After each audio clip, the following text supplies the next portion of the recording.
Be Me, 34, Marketing Director at Brewhive Craft. Beerco. Finally made it to leadership after years of grinding through the boys' club that is the craft beer industry. 6 months in this role, and I'm still proving myself every damn day. Friday afternoon, we're at the tap room across from the brewery. Quarterly results just came in. $847,000 revenue. We hit 87% of our growth target, which honestly isn't bad for a 3-year-old brewery in a competitive market. But Jake, our senior account manager, has to make a comment. You know what our problem is, he says on his third beer. We have 5 meetings to decide what to put on Instagram and 0 meetings about why Pacific Beverage hasn't placed their Q1 order yet. I feel my face flush. He's talking about my leadership style, in front of the whole team. Maybe if we spent less time in alignment meetings and more time actually closing deals, we'd hit 100%, he continues. The table goes quiet. Riley, my junior marketing coordinator, looks uncomfortable. Vanessa, our senior designer, is suddenly very interested in her phone. Gail, who handles sales ops, stares at her drink. Interesting perspective, Jake, I say, keeping my voice level. Some of us believe inclusive decision-making actually improves outcomes. Inclusive decision-making, he repeats. Is that what we're calling it? What are you implying? I'm saying maybe we'd get more done if we focused less on process and more on results. Something snaps. I've been biting my tongue for 6 months while Jake and his boys, Marcus in systems, and Ryan managing our West Coast accounts, act like I don't deserve this promotion, like I only got it because the company needed a woman in leadership. Women can lead just as effectively as men, I say. We just do it differently. Jake leans back, that infuriating calm expression on his face. Then prove it. Excuse me? Prove it. 1 week. You run your team without any input from me, Marcus, or Ryan. I'll run mine without input from Riley, Vanessa, or Gail. We'll see who actually gets work done. The table is dead silent now. Marcus and Ryan are watching Jake like he's lost his mind. Riley's eyes are wide. My heart is pounding. This is exactly the kind of trap I should walk away from. But everyone's looking at me, waiting to see if I'll back down. Deal, I hear myself say. And when I win, I get to implement one major policy change. Fine. When I win, same deal. Jake pulls out a napkin, writes, 1 week. No cross-gender input. Winner gets policy change. Loser buys team dinner. We both sign it. Riley takes a photo with a phone, giggling nervously. I spend the weekend convincing myself this is brilliant. I post in my Women in Craft Beer online group and get immediate support. OMG, this is amazing. Expose the patriarchy. Document everything. Monday morning, I draft an email to Sarah, our VP of Marketing, carefully wording it as an innovative leadership pilot and exploring diverse team structures. She's heading to a conference in Denver and responds from the airport. Sounds interesting? Let's discuss when I'm back Friday. I loop in HR with Sarah's vague approval. They file it without questions. Jake forwards my email to Marcus and Ryan with the subject line. Well, we're actually doing this. I tell myself, I'm ready. I'm going to prove that women don't need men to succeed, that our approach, collaborative, emotionally intelligent, authentic, is just as valid as their old-school, results-obsessed methodology. I just need to show them. Monday morning, 9 a.m. I gather Riley, Vanessa, and Gail for what I'm calling a vision alignment session instead of our usual Monday briefing. This week is about reimagining what leadership looks like. I tell them, we're going to show that women can create just as much value, maybe more, by doing things our way. Riley nods enthusiastically. Vanessa looks skeptical, but says nothing. Gail has her notebook out, already taking notes. We spend 2.5 hours creating a poster board with our core values: authentic, disruptive, community-focused. Riley suggests we rearrange our desks into a circle of equality instead of the traditional rows. It takes until 1 p.m. to move everything: 8 desks, monitors, file cabinets. The new arrangement makes it harder to see our screens, but I don't want to admit that out loud. I'll organise our shared drive so we can collaborate better, Riley volunteers. Perfect, I say. Great initiative. What I don't see is Riley moving folders around, including Linda's retail account files, Pacific beverage pricing history, and our beer festival logistics, into a subfolder she then deletes and empties from the trash. She's thorough, I'll give her that. Meanwhile, Jake, Marcus, and Ryan set up in conference. Room A. Through the glass wall, I watch them working quietly. Marcus updates something on his laptop. Ryan makes a phone call. Jake processes emails. It looks boring. Exactly the kind of uninspired transactional work approach we're moving past. At 2 p.m., an email comes in from Pacific Beverage to Ryan. Ready to discuss Q1 order. Want to lock in pricing for our spring IPA promo. Can we talk this week? It sits unread. Ryan's banned from helping. I post once on LinkedIn. Just a photo of our vision board with a simple caption about reimagining leadership. It gets supportive comments, which feels validating. Tuesday brings our authentic communication workshop. I print out feelings charts and we spend 2 hours sharing our workplace emotions. Riley actually cries talking about finally feeling seen as a whole person, not just a productivity unit. Vanessa keeps her headphones in the entire time.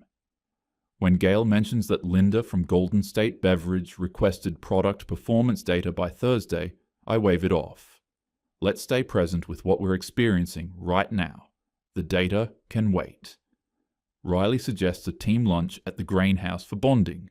We're gone for 90 minutes. In conference room A, the men eat sandwiches at their desks for 30 minutes. I watch Jake confirm something on a call. Marcus typing rapidly. Ryan going through a stack of emails. They finish lunch and go right back to work. It looks joyless.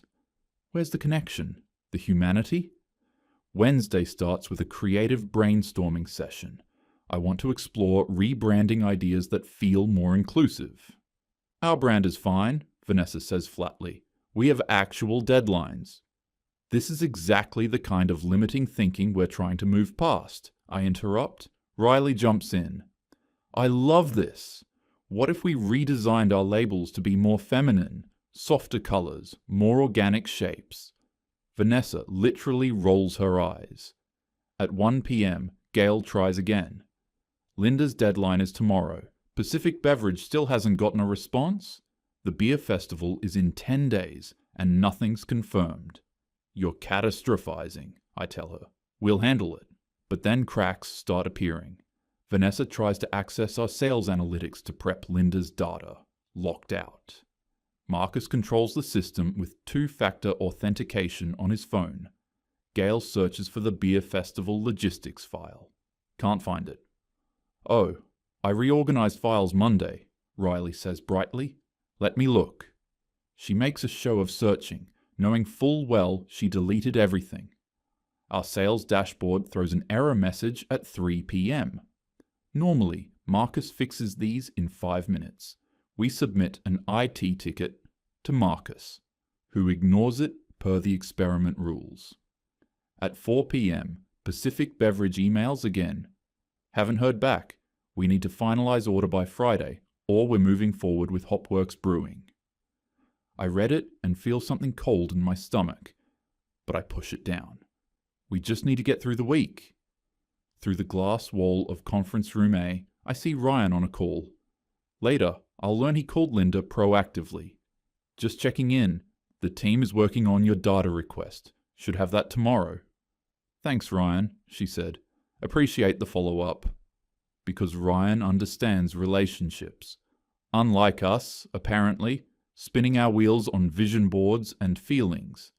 But I can't think like that.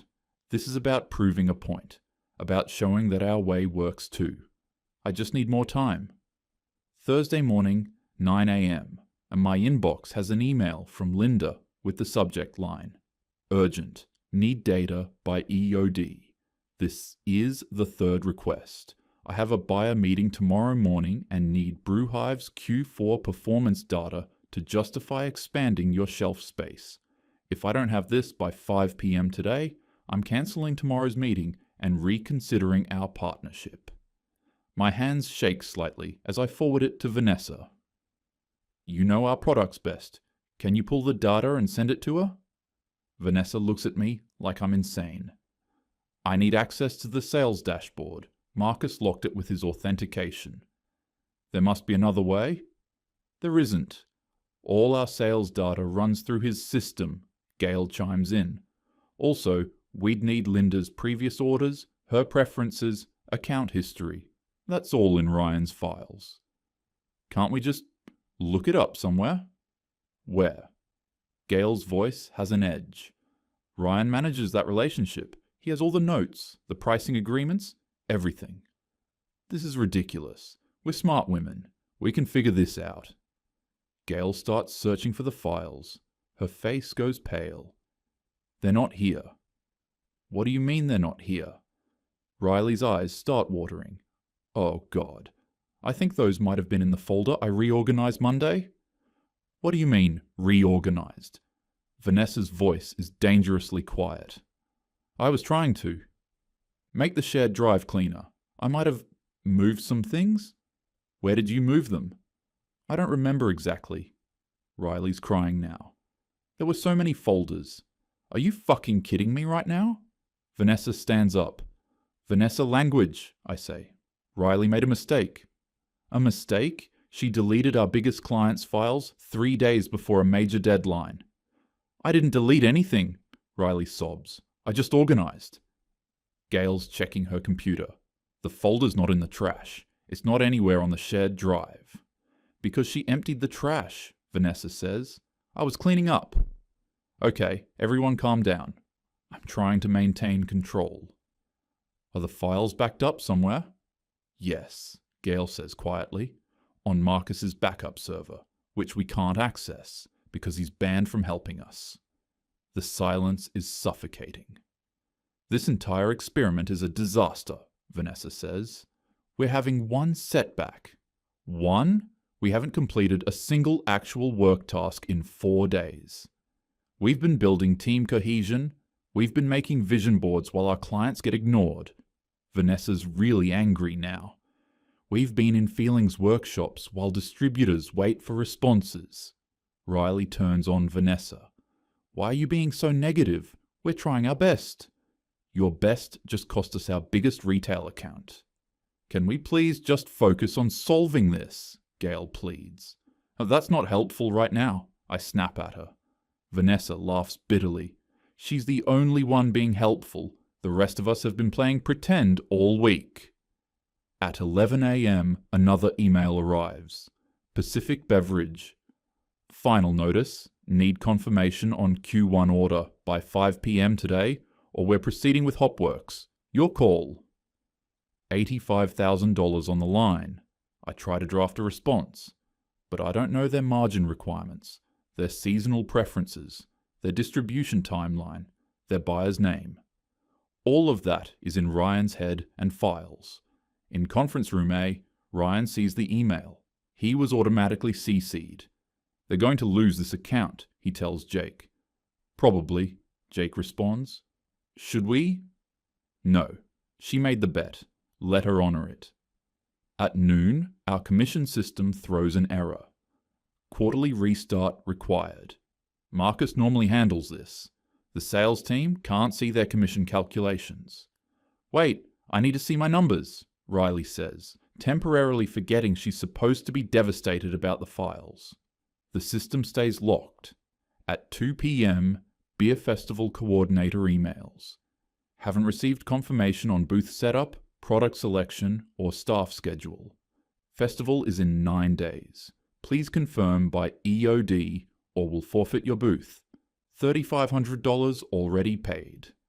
Riley, weren't you handling this? I ask. I've been busy with the team building activities, she says weakly. You've been busy deleting files and suggesting lunch breaks, Vanessa mutters. By 3 p.m., Vanessa stops talking to anyone. Gail is texting someone constantly. I'll later learn she's been BCCing Sarah, our VP, on everything since Tuesday. At 4 p.m., Vanessa stands up and walks to conference room A. Knocks on the door. Jake opens it. "How's your week going?" she asks. "Fine. Why?" "Can you show me?" Jake pulls up a spreadsheet. Pacific Beverage Q1 order, confirmed, $85,000. Linda's proposal, ready for Friday meeting. West Coast distributor inquiries, all answered. Beer festival, confirmed, logistics handled. Sales analytics, updated daily. Commission system, running smoothly. Vanessa stares at it for a long moment, then takes a photo with her phone. "Something you need?" Jake asks. "Just confirming what I already knew," she says. She shows Gail in the bathroom 5 minutes later. "Jesus," Gail whispers. "We need to end this. Today." "I've been emailing Sarah since Tuesday. She lands tomorrow morning." At 5 p.m., Linda's deadline passes. No data sent. Pacific Beverages deadline passes. No confirmation. I send desperate holding emails to both. Finalizing details will have update tomorrow. Neither responds. I sit at my desk in the circle of equality we created, surrounded by vision boards and feelings charts, and realize I might have made a terrible mistake. But I can't admit that. Not yet. Not after I've committed so publicly. I just need to get to Friday. Then Sarah will be back, and this will all be over. Friday, 8 a.m. My phone rings. "Golden State Beverage," I answer, trying to sound confident. "Linda, good morning. I was just about to..." Where's my data? Where's Ryan? Why have I been emailing into a black hole for 3 days? We've had some team restructuring this week, but I assure you, team restructuring? It's a data request from Wednesday, not a corporate merger. This should take 20 minutes. There were some technical access issues. What does that mean? I hesitate, then tell her the truth. We're running a leadership experiment where the women on the team are operating independently from the men, and some of the systems are... Stop. Her voice goes cold. Did you just say you're running an experiment with my account? It's not like that. We're just exploring. I don't care what you're exploring. I run a business. I needed data for a meeting that's happening in 90 minutes. Do you have it or not? Not at this exact moment, but then we're done here. Wait, if we could just... I've spent 12 years building my company by being more competent than everyone else in the room. I don't care if you're a man, a woman, or a golden retriever. I care if you can do your job, and you clearly can't. This is just 1 week. 1 week is all I need to know. I'm pulling our contract. Please. And for the record, women like you make it harder for the rest of us. Every time you treat gender like a marketing gimmick instead of earning respect through results, you set us all back. The line goes dead. I sit there, phone pressed to my ear, unable to move. At 8:45, I walk to conference room A on shaking legs. Knock. Jake opens the door. I need help, I say. Just this once. Linda, just no. This is sabotage. You're deliberately letting this fail. His voice is maddeningly calm. No. I'm honoring the bet you made. You wanted to prove women could lead without male input. So lead. People's jobs are at stake. Then maybe you shouldn't have gambled with them. If you don't help me, we lose Pacific Beverage too. You already lost them. They emailed at 7 a.m. They're going with Hopworks. How do you... They CC'd me. Want to know why? Because I've worked with them for 6 years. They trust me. Not the company. Me. Desperation makes me reckless. What do you want? I'll end the experiment. I'll say you were right. I don't need you to say anything. The results speak for themselves. You're enjoying this. No, I'm doing my job. There's a difference. I walk away before he can see me cry. At 9:30, Sarah arrives. She walks into our main office and takes in the scene. Me, pacing, Riley crying at her desk, Vanessa with headphones in, ignoring everyone, Gail looking sick with stress. The vision board still on the wall, desks in their stupid circle. What the hell is going on? I try to compose myself. Sarah, you're back. How was... Conference was great until I landed to emails from Linda pulling a $30,000 account, Pacific Beverage confirming they went with Hopworks for $85,000, and our beer festival coordinator asking if we're forfeiting our booth. Want to explain? 10 minutes later, we're in the conference room. Sarah, me, Jake, Vanessa, and Gail. Talk, Sarah says. I explain the bet, the experiment, the week. You got vague approval for what I thought was a team bonding exercise, Sarah cuts me off. You didn't mention banning half the staff from doing their jobs. She turns to Jake. Your side? He slides a printout across the table. Every deliverable completed. Every account managed. Every deadline met. What about your side? Sarah asks me. I start to answer, but Vanessa interrupts. We didn't do anything. We spent 4 days on workshops and vision boards. That's not... It's exactly fair. We reorganized desks on Monday instead of responding to Pacific Beverage. We did a feelings workshop on Tuesday instead of prepping Linda's data. We took a 90-minute lunch on Wednesday while distributors waited. You supported those decisions. No. I stayed quiet because you're my boss. There's a difference.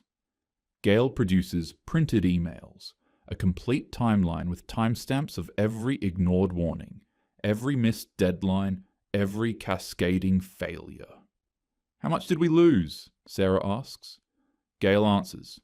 Pacific Beverage, $85,000.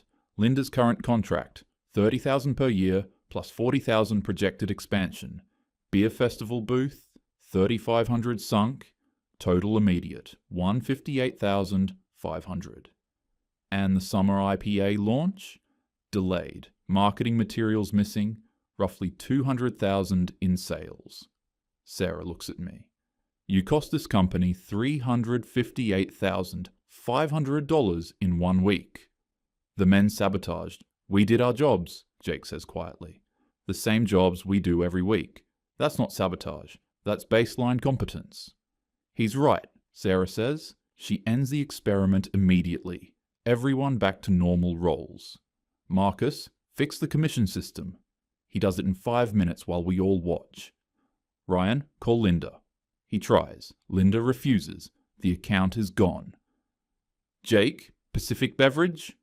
Already contracted with Hopworks. 6-month commitment. We're locked out. Ryan gets the beer festival reinstated with a late penalty. Vanessa and Marcus rush to salvage the summer IPA launch. They'll make it, barely, with zero margin for error. Some things are saved. Most aren't. Jess, you're being moved to strategic consultant. No direct reports. Effective Monday. You're demoting me. I'm limiting damage. Be grateful you still have a job. She turns to Jake. You won the bet. What's your policy change? Merit-based quarterly reviews. Results, not intentions. If you hit targets, you advance. If you don't, you don't. Approved. Riley gets fired on Monday after HR investigates her file deletions. Turns out, sabotaging your own team is grounds for termination. Thursday evening, I run into Jake in the parking lot. You happy now? I ask. No. I'm relieved the dysfunction is over. You set me up. You knew I'd fail. I knew you'd focus on the wrong things. There's a difference. This was about gender from the start. No, this was about work. You made it about gender. Easy for you to say? Linda is a woman. She pulled the contract. Vanessa is a woman. She called you out. Gail is a woman. She documented your failures. At what point do you stop blaming men and start looking at your choices? They have internalized. No, they have standards. You spent 4 days on vision boards while we spent 4 days working.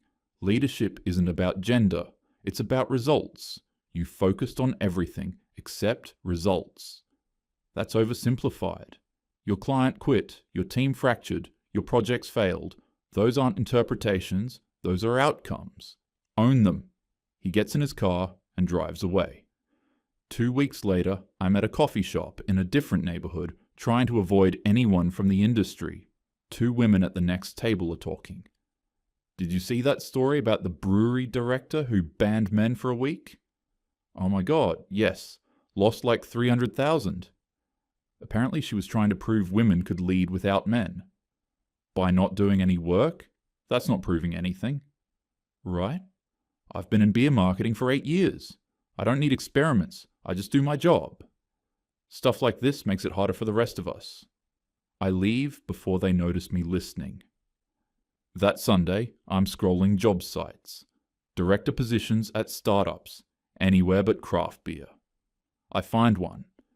Director of Brand Strategy, Greenleaf Wellness Co.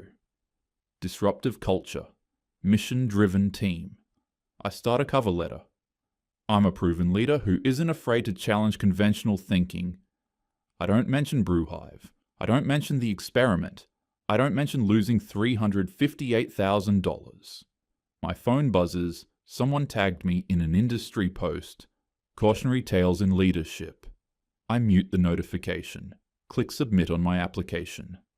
Next company will be different, I tell myself. They'll actually support women leaders. They'll appreciate vision over short-term metrics.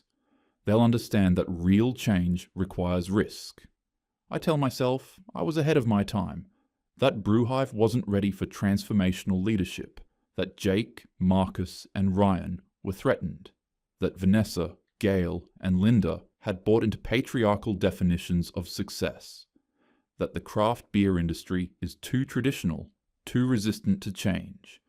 That my only mistake was trying to innovate in a system designed to punish it. That next time, with the right company, the right team, the right culture, I'll prove what I already know. I'm a visionary leader. They just weren't ready to see it.